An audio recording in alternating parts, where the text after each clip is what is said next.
Hello everyone, good morning সবাইকে। সবাই কেমন আছো? আমি ভালো আছি। আর আজকে আমার এটা ফার্স্ট টাইম ভিডিও, তো কেমন হয়েছে তোমরা সবাই আমাকে বলো। আজকে আমি দেখো সবার আগে মানে ঘরে কাজ সব করে নিয়েছি। এবার নিয়ে মেয়েকে রেডি করাচ্ছি, স্কুলে নিয়ে যাব বলে। প্রথমে জামাটা ইস্ত্রি করে নিলাম, নিয়ে এবার ওকে দেখো ড্রেস পরাচ্ছি। ও কত মজা করে ড্রেস পরছে দেখো। এবার ড্রেসটা পরাচ্ছি, ও তার মধ্যে আমাকে বলছে, মা তুমি ভিডিও করছো? আবার আমাকে একটু আদর করে নিল। এবার নেওয়ার পরে ড্রেসটা দেখো পরিয়ে নিচ্ছি আমি ওকে।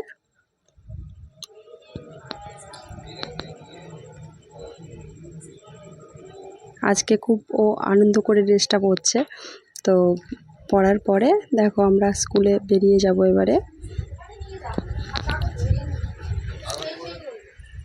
আমি আজকে ফার্স্ট টাইম ভিডিও করছি, তো কিছু ভুল ত্রুটি হলে তোমরা একটু দেখে নিও, একটু ক্ষমা করে দিও। তো আর আমাকে একটু তোমরা সাপোর্ট করো, ঠিক আছে? তো দেখো আমরা বেরিয়ে পড়েছি স্কুলের জন্য। এবার ওখানে গিয়ে স্কুলে গিয়ে আর তোমাদেরকে ক্লিপটা দেওয়া হয়নি স্কুলের, তো এখানে একটু বান্ধবীদের সাথে সময় কাটাচ্ছিলাম। এবার আবার আমরা বাড়িতে চলে আসলাম।